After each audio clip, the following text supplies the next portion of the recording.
Hello, everyone, and thank you so much for joining us for this latest fireside chat. I am joined today with Andrea Pion, who is a leader in the Davis Companies.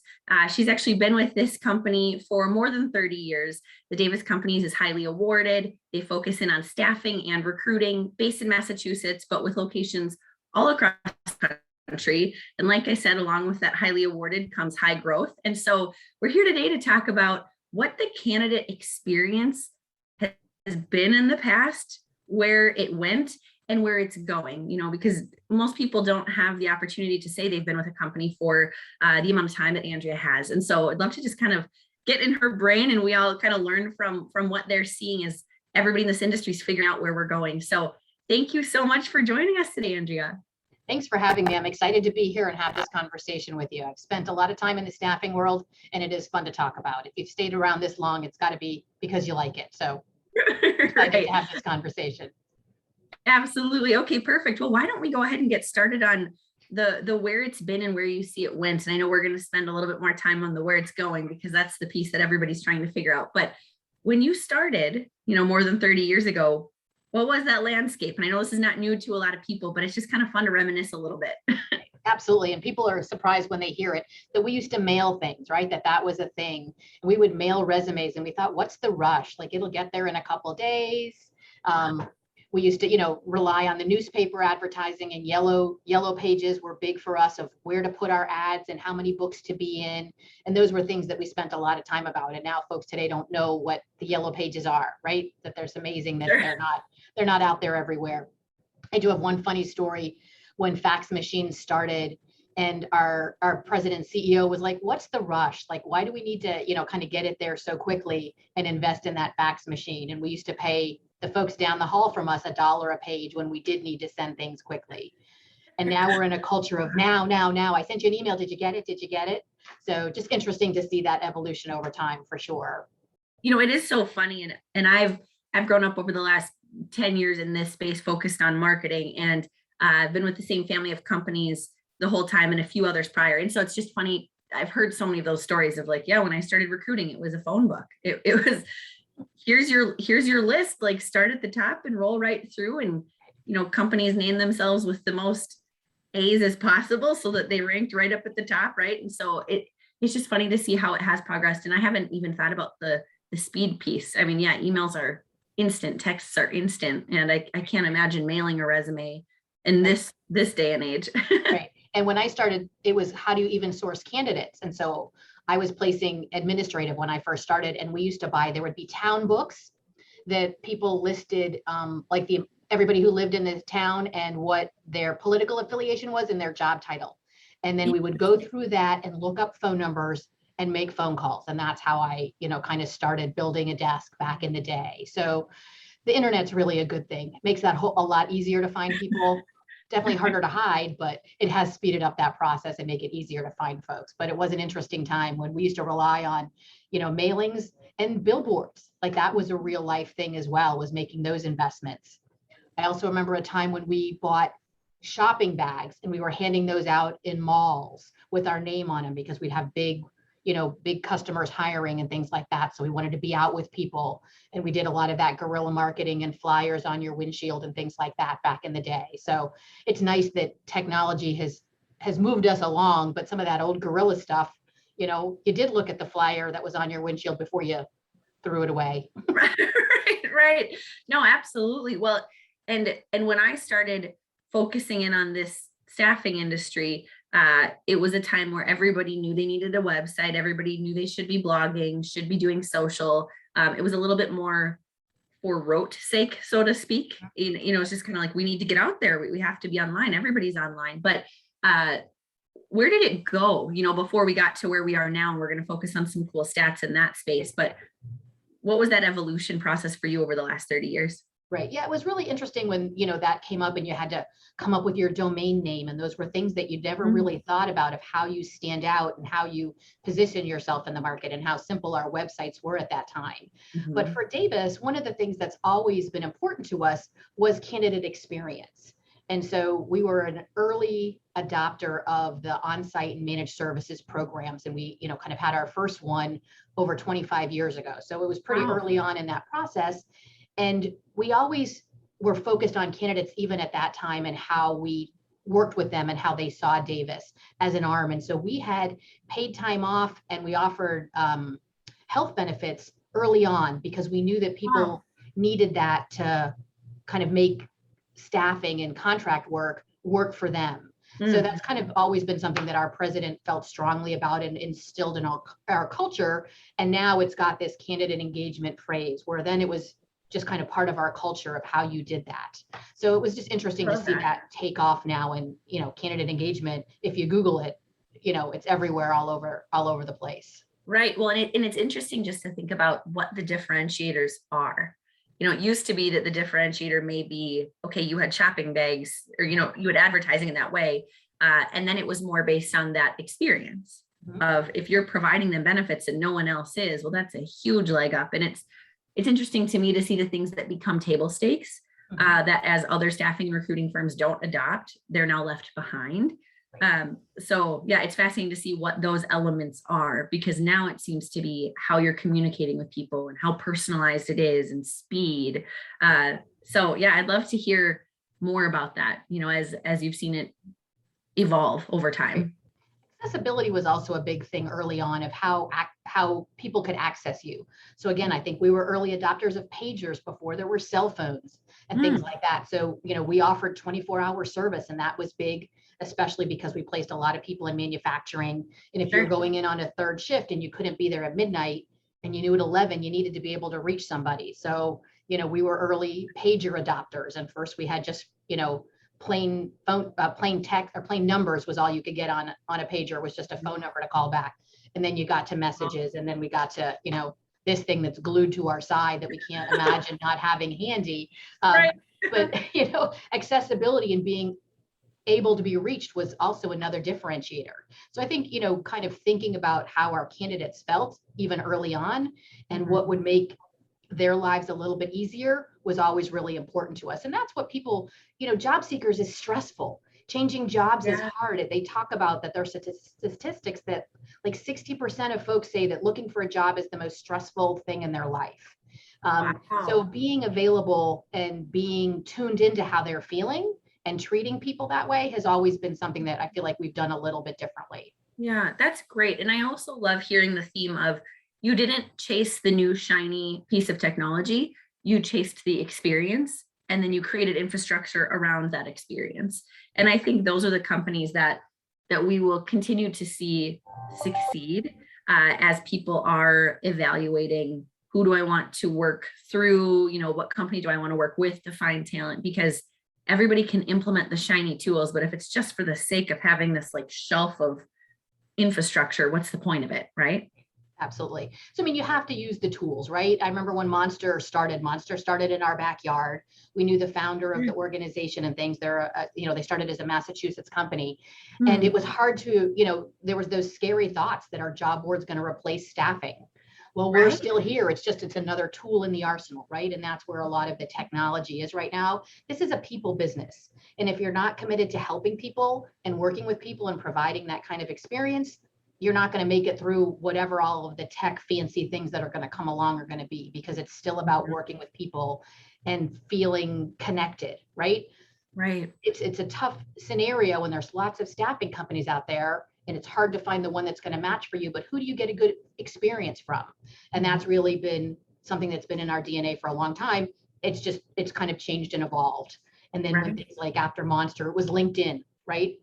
And being part of that and sending in-mails and, kind of relying more on technology that way. We were always a little bit of slow adopters, right? Like, let's give it a little lead time and see how it's going to play out. But it was another tool that you had to take advantage of as you're using things. Right. And even as we start thinking about the future, I've had some cool conversations with folks like Maurice Fuller or Lauren Jones that are those people that say, okay, here's all the technology available. How do you strategically implement it in your organization? What are things you're not keeping an eye on that you should be? I had asked Maurice in a past fireside chat, should recruiters be nervous about artificial intelligence? This is one of the top trends that staffing firms are watching in technology in the coming years. And I loved what he said. It's not going to replace them. It's just going to enhance them. It's going to take some of the components that are a little bit more rote and automate them so that your team can effectively focus on the higher touch point components that probably made you want to get into recruiting in the first place. Nobody gets into recruiting because they're thrilled about doing status updates and, things like that. Like you want to have meaningful conversations and help people and help companies. Right. So along those lines, where are you seeing it go? What are some of the things that your company is investing in or considering as you're seeing things evolve? Right. So it's exciting that staffing has caught up to the rest of the tech world in terms of marketing automation, and that being much more commonplace. And that started with email marketing and now text marketing, and the ability to resend messages and target groups and things like that to kind of hit more folks at the same time.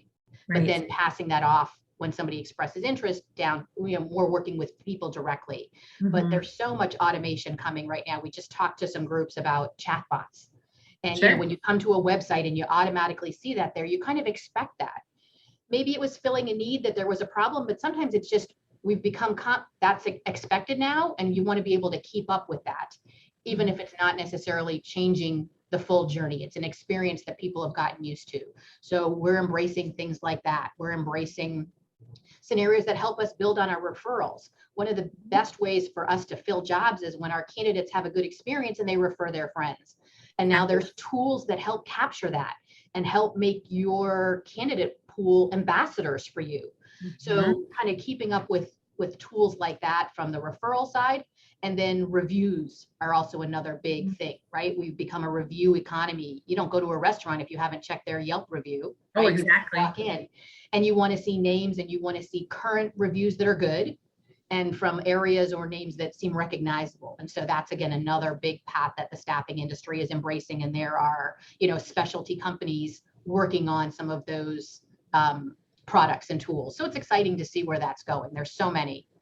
No, it's so true. And I was just at Staffing World, and of course, there's all kinds of industry partners there sharing about what they do. And a lot of them are table stakes to us, but there are some that are new to me. And it's just exciting to say, okay, there really is so much infrastructure being created. And I was at a talk with a panel that included a variety of ultimately technologists and people that are innovating this space. And the question was asked, when do you build versus when do you buy?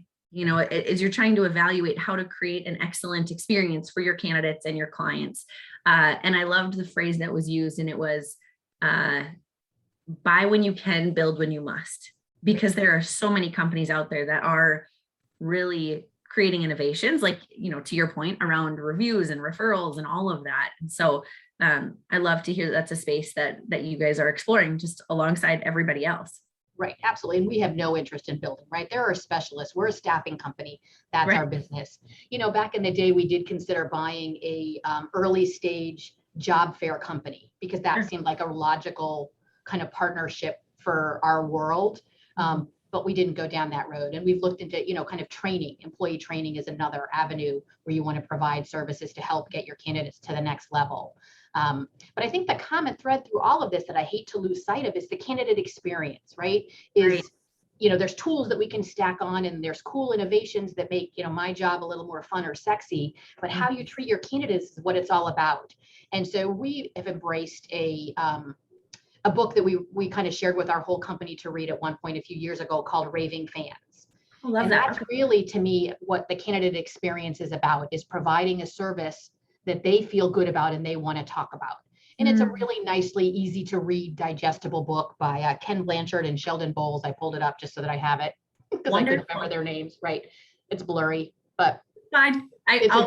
We'll make note of it. There you go. But it's the thing to remember, right? We can automate things and make some of our things easier for our recruitment team to be as effective as possible, but it's the relationships that they develop with candidates day to day, through talking to them, through meeting them face to face, to visiting them on site, to, knowing what's happening in their world transcends me having a chatbot on my page, right? That's going to kind of help the top of the funnel.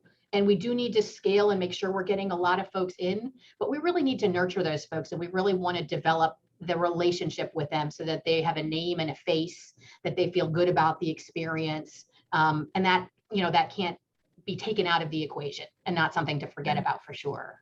Right. Well, and even with the strong candidate driven market we're in, obviously, staffing and recruiting firms like yourself see that so tangibly evident with the people you want to place, but it is just as important for your internal talent.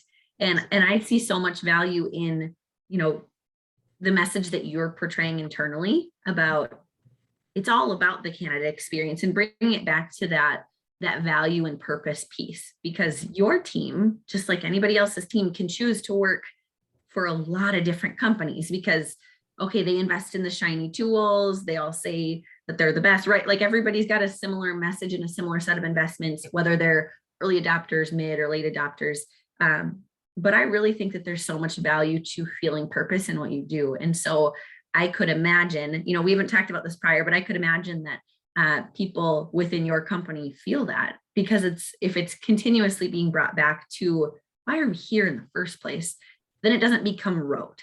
And I like to use the analogy of project management. I'm a very detail-oriented person. I find immense value in project management, but when your job starts to feel like project management and you're not a project manager, it's not as fulfilling, right? And so I think the component that creates a solve for that is, why are you doing it in the first place? Who are you helping? What's the purpose of this? So I love hearing that.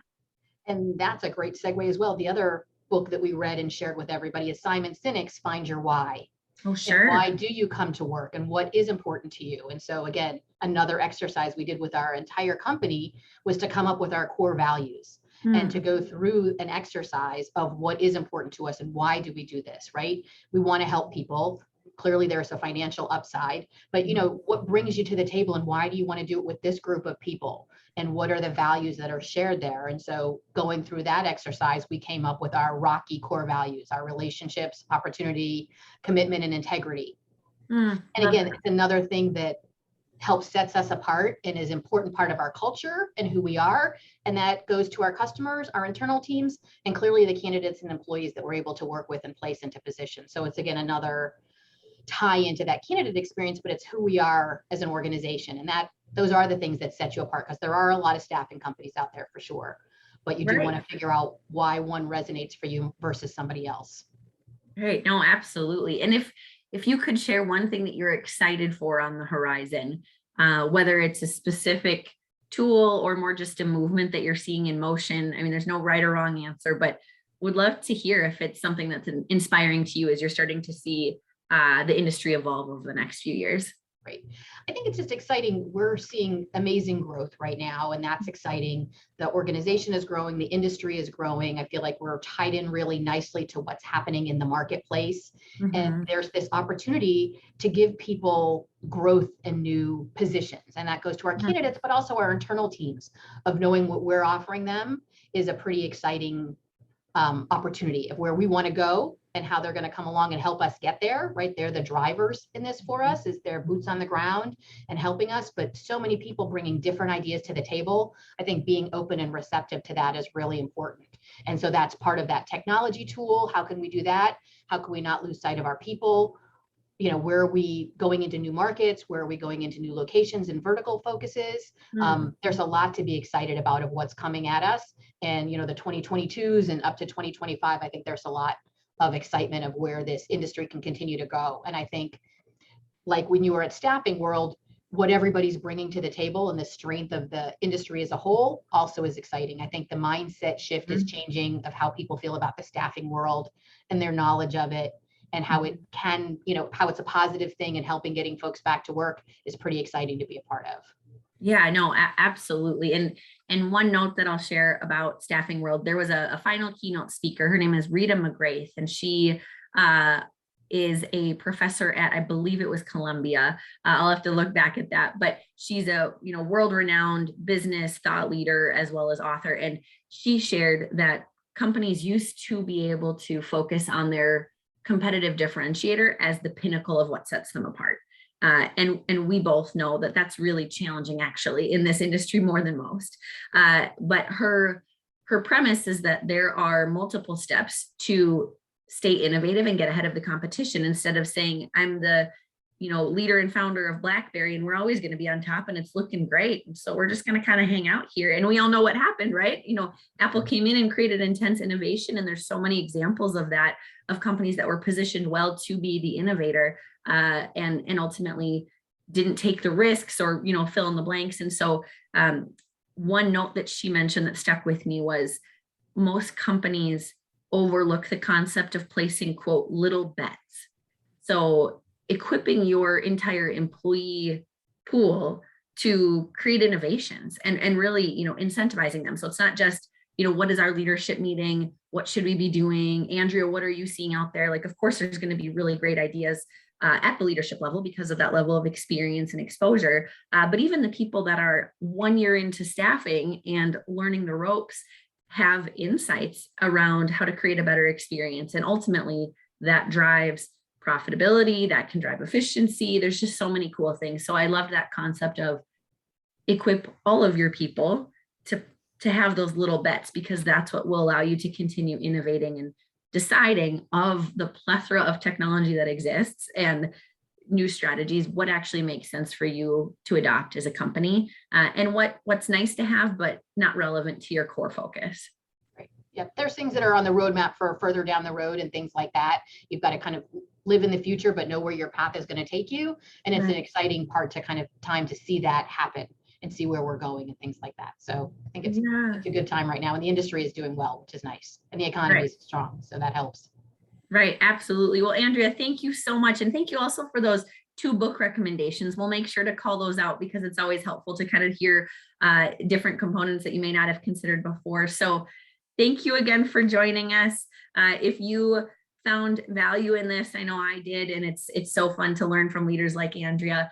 Comment below with something that was insightful. Feel free to reach out to her directly. There's some really wonderful things they're building. So if you're looking for your next opportunity, it sounds like they really value their internal team. Shameless plug. And if you have any questions about the marketing side, as you can tell, this is an area I nerd out about and would love to talk shop anytime. So stay tuned for the next fireside chat, and we'll see you next time. Thank you. Thanks, Kelly. Thank you.